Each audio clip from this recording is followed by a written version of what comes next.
asset, aspect, braille, bud, coordinate, disprove, humanitarian, hypothesis, imprint, informative, optic, premise, rack, renaissance, revere, simultaneous, skeptic, spatial, specify, wax. Day without sight. On Friday afternoon, Sam's teacher had a special assignment. Next week, we'll be studying humanitarian efforts around the world since the time of the Renaissance, including those to help the blind, she said. Over the weekend, I want each of you to wear a blindfold for an entire day. The premise of this experiment is that it will help you understand what it's like to be blind, she said. Sam was a skeptic.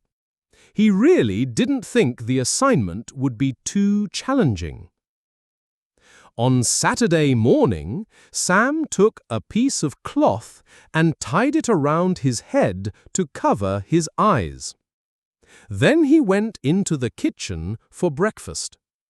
He heard the voices of his parents and brothers, but couldn't specify where each voice was coming from.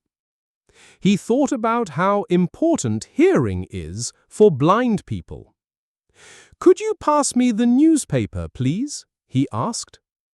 Just then he remembered he couldn't see the words on the page.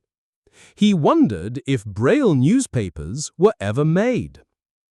After finishing breakfast, his brothers asked him to play soccer. As he followed them, he accidentally walked into the baker's rack. He also found that he couldn't play soccer. He wouldn't be able to coordinate his actions without being able to see. Without his optic senses, he had no spatial awareness. Furthermore, he couldn't do simultaneous activities because he had to make sure he was safe first. He sat on the lawn. Suddenly, he realized that though he couldn't see, his other senses worked perfectly fine. In fact, he began to realize new and different aspects of common objects. For example, he took a flower bud and felt it with his finger. He realized for the first time that it seemed to be covered with wax. His hypothesis about being blind was disproved. The informative experiment had an imprint on him. It showed him sight was an asset that should be appreciated and taught him to revere the talents of blind people.